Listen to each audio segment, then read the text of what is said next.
I've seen some YouTube comments lately of people saying that the Zerg versus Protoss matchup, they're saying that it's a little bit boring.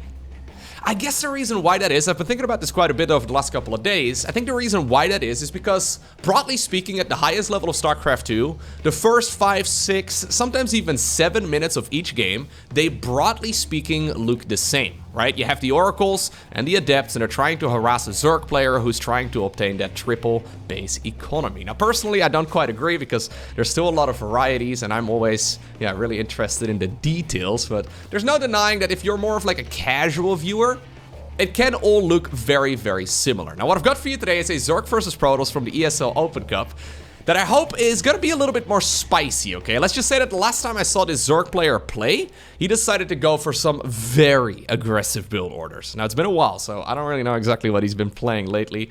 And I guess if this series turns out to be rather boring or very one-sided, I probably won't be covering it on the YouTube channel. I probably won't be uploading it. But regardless, it's a best of 3 series. Game number 1, we find ourselves on altitude. Spawning right here in the bottom left-hand corner, playing with the yellow Zerg drones. From Sweden, we have the 17-year-old Zerg who goes by the name of Fjant.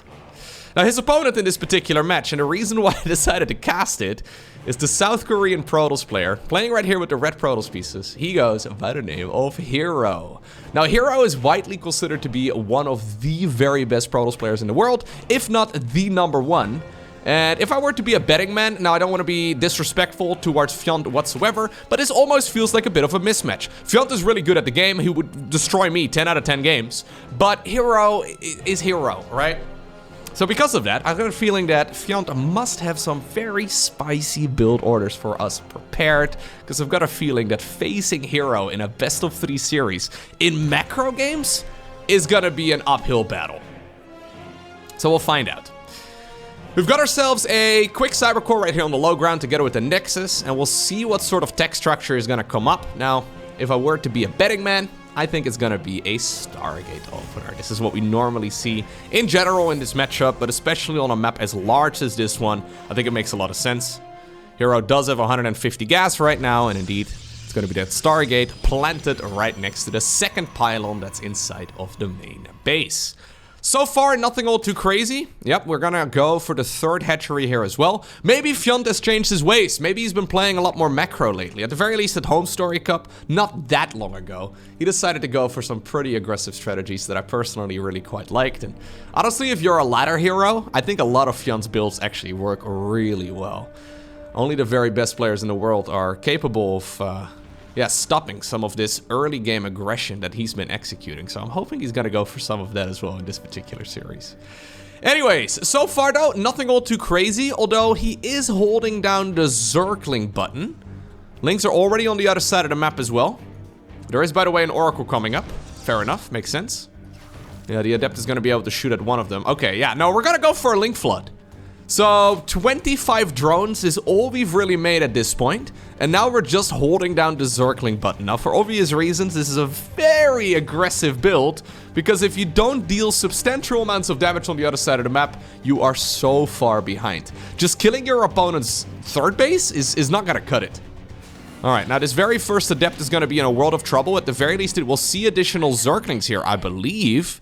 Well, he wants to see it, but yeah, he sees the tail end of a bunch more of those bad boys escaping. Void Ray coming up right now as well on the back of this. I actually think that's an excellent choice here from herO, who's gonna leave that Oracle at home. He's still gonna plant down the Nexus, but I think he's ready to cancel this at a moment's notice, because that Void Ray, it's a clear indicator that he is a little bit concerned. Now, this service area over here on these Adepts is not quite ideal. You know, Oracle is gonna have to activate its Pulsar Beam. That probe over there trying to block some of these Lings as well, but the Zerglings do manage to sneak in. Small little mistake right there from herO, who's now gonna reseal that wall off. I think the Void Ray is actually such a critical tool here, though I don't quite think that it's in the right position. It probably should be right over here. That Oracle already up to 17 kills at this point, and is Fjant showing any signs of slowing down? Nope, the man is just holding down the Zergling key. Now, like I said, just killing the 3rd base is not gonna cut it. Even if you kill this 3rd Nexus, that's nice and all, but it's still going to be 25 drones versus 41 probes. And honestly, so far, yeah, this is not looking terrible. Oh, okay. This is not looking terrible here for Fjant. It's also not looking great. That's one of the problems you usually run into, right? At this level of play, when you're facing against the best of the best, they're gonna be very tight with their defense. Although herO did make a little mistake there, not having those adepts in the perfect position. Now that Void Ray is going to be able to turn around as well and finish off that Overlord that it was working on earlier, herO actually just decides to seal himself in fully. There's more Zerglings coming up, by the way, but now a couple drones on the production tab as well. And obviously, if you can kill this base and you can actually get a decent worker count going, and you can maybe use those Zerglings as well to, yeah, prevent the third from coming up, you can start playing catch-up economically. Alright, so there's the Nexus falling. We're gonna go up to a 4th Oracle here as well, which I guess makes a lot of sense. How many kills did that first Oracle get, by the way? 25 Zerglings. 25 Zerglings in total, and I think we're not done just yet. Well, I think those pulsar beams are gonna have to reactivate once more. The adepts are starting to fall, but in the meantime, the drone count is slowly climbing. Okay. Now, obviously, herO has not been scouting the other side of the map for a very long time. He decides to now go for, I guess, his safe approach. So, the Forge together with the Twilight Council. By the way, I did look up whether or not these two had ever faced against each other before, and it turns out they did face in a best of 3 back in 2021. That's a couple years ago at this point already, no? I know some of you are thinking that's like half a year ago. Not quite the case. 2021 is a little while ago, and I'm not exactly sure if herO would remember those games either, right? Like, does he remember that Fjant was a bit of a cheesy man back then? I'm not sure what they played. But there's a good chance that this, in herO's mind, is the very first time that they're playing against one another, and he decides to go for his comfort zone, right? He decides to go for his most comfortable play, and then he's forced to go up against all of these Zerglings here in game number 1. Well, there's the lair started up. Fjant has got 43 drones right now versus 58 probes. It's 58 probes, however, on 2 bases. So, yeah, these probes are certainly not effectively... now they're rallied over there. I was gonna say, where are they all? But yeah, they're certainly not spread very effectively across those Widow Mines. Or, Widow Mines? The Mineral Lines, rather. Widow Mine, Mineral Line, Potato, Potato. Anyways, this Nexus is gonna die another time. Yep. Those Zerglings are not messing around. I wonder if +1 melee here would have been possible. If we're gonna make this many Zerglings, I think we certainly could have given that a try. Fjant, however, going for the lair here, and I've got a feeling we're gonna do something spicy with the lair as well, because there's still just more Zerglings coming up, and now a whole load of queens as well. The queens could certainly be a response to all of these oracles, but we could maybe try and send them towards the other side of the map. I wouldn't mind it. Yep, exactly. Okay, now this gets scouted right away by herO, so that's a fantastic move for him. I almost feel like he could have activated the pulsar beam and then killed the Nidus Worm. Killing the network here before it really gets underway is certainly a pretty nice situation. Anyways, the stasis ward here did not get triggered yet. Lovely work right there by Fjant, who's actually totally fine here supply-wise. I do like this move, though, from herO. He can't really kill a lot of drones easily because there's so many queens going around, but he certainly did deny that mining time for a very long while. Once again, Zerglings! Oh, no, they actually managed to sneak in. Once more, we don't have the units right there properly on hold position. This is a problem in herO's playstyle, man, that I've pointed out many times before. I think he uses the all-army hotkey a little bit too aggressively. Now he decides to recall the oracles as well from the middle of the map back towards the natural. Probes are starting to fall, but I actually don't think this was too awful though for herO. Like, his crisis management is really good. It would be even better if he decides to just, well, use hotkeys properly. Anyways, the Nidus Worm at this point... Oh, it got cancelled. I see. Okay, the Nidus network indeed did not finish up. I don't think that herO quite scouted that. No, he must have noticed that something was building and then it got cancelled and replaced with an evolution chamber instead. I heard, by the way, that apparently the way that, like, herO uses hotkeys is he just selects the most recent units that he's been microing, and he overwrites his existing hotkey groups with the ones that he wants to control right now. So say, for example, he's got a bunch of oracles that are on hotkey number 1, and then he's got a bunch of stalkers as well. Maybe the stalkers are going to be hotkey 2, maybe the oracles are going to be hotkey 1, but then if like a new unit group comes into the mix, he will simply overwrite one of those hotkey control groups. And apparently there is indeed liberal usage of the all-army hotkey, which causes him to oftentimes, well, pull units away right here from that very important position. I don't know, it feels to me like I didn't really see him make that mistake like a year ago nearly as often. But lately, I've been seeing so many games where the Zerglings do run in, and it just feels a little bit sloppy. Anyways, in this particular instance, though, we've had 200 Zerglings going down. 201. And a single Nexus, 6 probes, 11 Adepts, 5 Stalkers, and 2 Shield Batteries. I don't think that is quite the efficient trade, but it's also not absolutely awful. I do actually believe, though, what herO is doing here is very clever. I would imagine that a lot of Protoss players at this point in the game would be, yeah, feeling compelled to go towards the other side of the map. But I think herO is successfully reading here that this game really isn't that bad for him at all. He's probably at an advantage here, as a matter of fact. So even though he hasn't really done a whole lot of damage on the other side of the map, I think one of his best approaches here is just to try and make a big army and max out. Yeah, Colossi are going to be amazing against Zerglings. At this point, we're going to go +2 melee with the with the +1 carapace. Fjant decides to go for a Roachwarn here, but I think that's a response to seeing the Colossi, because he realizes that there's no way he's going to be able to fight this army effectively with just Zerglings. And I think what we're witnessing right now is a very slow Zerg death animation. I want to believe in the power of the Zergling, but when there's Archons out, when there's Charge finishing up, when there's extended thermal lens finishing here as well, and when herO hasn't really gone across the map yet with all of his units, and now drones are falling on the other side of the map too, I've got a feeling that even though Fjant is not going to be able to tap out of this game just yet, I mean, he could if he wants to, but I've got a feeling that we are gonna see herO march straight through the center of this map in about a minute or so, and that he's just gonna overwhelm this Zerg. A good attempt right here by Fjant, and maybe he can pull a rabbit out of a hat. Baneling Nest and a Roachwarn past the 10-minute mark, though, is a little bit crazy. Alright, now he's not actually attacking. Oh, no, he does have a Prism. Ah, it's inside of the main base, I was gonna say. There's no Prism with that main army. We do have some transfusions available. Okay, so these units do get cleaned out, but in the meantime, yeah, a lot of Zerglings have already fallen, and I think this Prism... Oh, never mind. I thought it was gonna be used very effectively here to reinforce this army. Then again, though, we can warp in some units for the defense here instead. Still going to be very helpful. And this unit composition here from the Protoss looks nearly unstoppable. Good game right here by herO. Yeah, even getting the Stasis Ward into. Those Colossi are having a grand old time against the Zerglings. And despite the fact that the Zerglings are well upgraded, they're just not really a unit that you need against this particular ground army. Gresven, game number 2. Now, right at the very start, Fjant decides to send out a drone here. Okay. I saw him at Home Story Cup doing quite a few proxy hatcheries, especially against Protoss. At the very least, I remember one in particular where he decided to put a hatchery basically smack dead in the center of the map. That was a little bit strange. I do like this move here actually from herO though, sending out a probe super early as well. Normally this is meant to, well, block a natural. That's exactly where he's going to be patrolling that worker as well for a little bit, but... Okay, yeah, this is basically what I'm talking about. Look at this.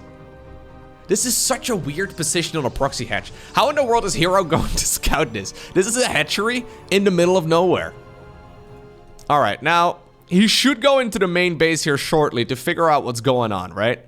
At this point, he doesn't realize what he's playing against. There's always a chance that maybe a drone had already snuck towards the third base, I suppose, so that is technically an option. This timing here of the pool is a timing of a spawning pool that goes down after building a hatchery. So he's probably thinking, okay, yeah, there could be one over here, maybe over there, maybe over there. It's a couple locations. What he really needs to do right now, though, is scout out front. Where is this probe going? Okay, the probe is going out front. That's... Wait, no. No. That was the rally point right there of the Zerg, I think. Okay, he's pretending like he wants to go for an expansion right now. There's no way he's actually planning on going for an expansion. No, he's just pretending that he wants to go for the low ground. At this point, herO sees a second drone, however. I mean, 1 and 1 is 2, herO. This is not a very complex math puzzle anymore. Okay, second gateway does come up, and I think he is gonna scout, but this is a little bit late right now. Alright, he sees the proxy hatchery at this point, but the drones, they're already showing up, and I would imagine, indeed, that we're gonna be going for a Spinecrawler rush. Now, when's the last time herO has played against a Spinecrawler rush? I'm not sure. The Queen, of course, very helpful here as well. You can put down a Creep Tumor and then, you know, slowly move forward.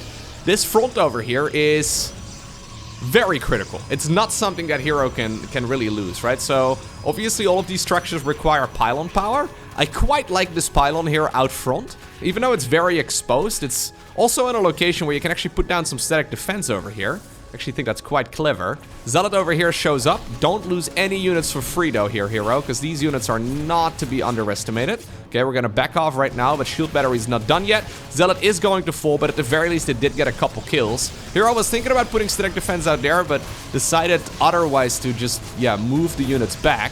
You're gonna have to continue fighting here. This is the awkward moment though for Fjant here, where that shield battery is putting in a lot of healing, but it does have a limited amount of energy, and at this point it's already run out. Zerglings are starting to break through this wall. Even the queen gets pushed in right now. The adept over here gets surrounded as she popped out of the gateway, so that's going to be difficult to retreat from. Gateway here is going to end up going down. Creep tumor can be pushed forward as well. Fjant is just flooding the map with additional Zerglings here, trying to get a wraparound as well on these units. The adept does activate its psionic transfer there to shade into the main base, but it does get sniped before the transfer can complete, and now the natural is in a world of trouble. Alright, Fjant is indeed successfully spine-crawler rushing herO here. That's all of it shut down, yeah. No more cybercore upgrade, no more gateway production. We're gonna have to build our stuff in the main base, and herO realizes that it is not going to happen. So it's Fjant who obtains a very quick game number 2. And I always like to see this. Apparently he clicked the return to game button to destroy a couple of his opponent's probes before leaving. And that takes us to the finale of this series. We find ourselves on the map Babylon. No drone moving out? No drone moving out. Probe moving out though? I don't really mind that. I think we're gonna be going for, yeah, the pylon on the low ground, and then we're gonna be sending this worker straight across the map. No? Really, herO? After that previous game you decide, nah, don't really care. Interesting. So the reason why you sent that probe out is not just for scouting, right? But also to figure out, well, is my opponent gonna go for a low ground expansion, or does he want to go for the third base first? Most Zerg players feel way more comfortable having this natural expansion taken as their first expo rather than the third. Despite the fact that they get a lot of practice, right, making that third base as their very first expansion, most Zerg players do definitely favor getting the natural expansion going instead. Now, apparently Fjant has decided to go for the extractor tricked 15 hatchery, now into a 15 supply overlord as well. We'll probably see him go here for a spawning pool momentarily, so I guess even if herO did decide to send the probe straight across the map, ooh, he'd be in a little bit of trouble. Now, this is a complete fake. Yeah, at this point the pylon gets spotted. There is no forge, so this is not a cannon rush here, but Fjant still has to respect it. Okay, herO now realizes the game that he's playing.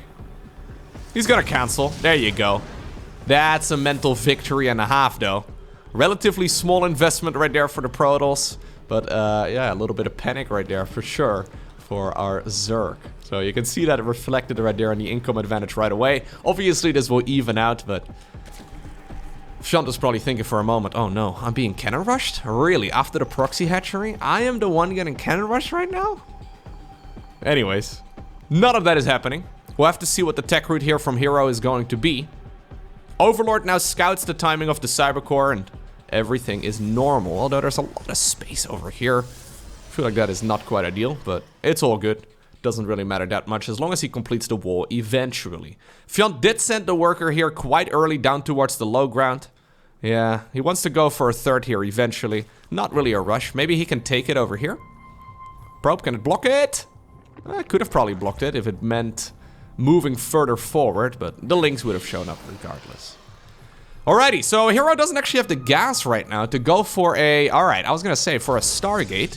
Stargate is 150 Vespene gas. Twilight Council, however, is 100. So a little bit different here, a little bit of a switch up. Is this something that Fjant is going to be able to scout? We'll have to see what sort of build he decides to go for. Generally speaking, when we see a Twilight Council this early, it means that it's gonna be Glaived Adepts, but it could also be Dark Templar into Archon drops or something along those lines. The thing is, normally when you go for a Glaived Adept timing, you will actually try to, well, block the opponent's natural expansion so they take the third base first. I guess that wouldn't have happened in this particular game, but It feels a little bit disjointed because he did not actually send that probe out super early on, right? Like, I mean, if you have the adept shading from the third base to the main base to the natural all over the map, Zerg is usually very disconnected. And yeah, it is going to be Glaive Adept here in this particular match for herO. Not a super popular build, but he's going to go for the very all-in-y edition of it. So there's not going to be... Yeah, there's not going to be a... what do you call it? A robo facility here, right? With a prism. In my defense, I've only cast it for like, you know, probably a couple thousand games. Maybe more than that, actually. So, me not remembering the name of the robo facility, I think that's to be expected. Alright, now the response here from Fjant is kind of interesting. He decides to go for a second gas together with a Roach Warren. There's a couple different approaches that Zerg players can take.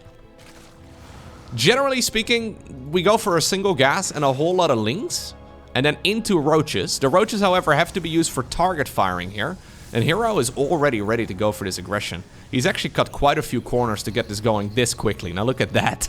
This is the F2 prevention right over here. The probe is on hold position to make sure that he's got something to prepare in case Zerglings do indeed go across the map. And that's currently happening. This is a lot of adept super early on though. herO has been, yes, telling this story very, very clearly, but not to his opponent.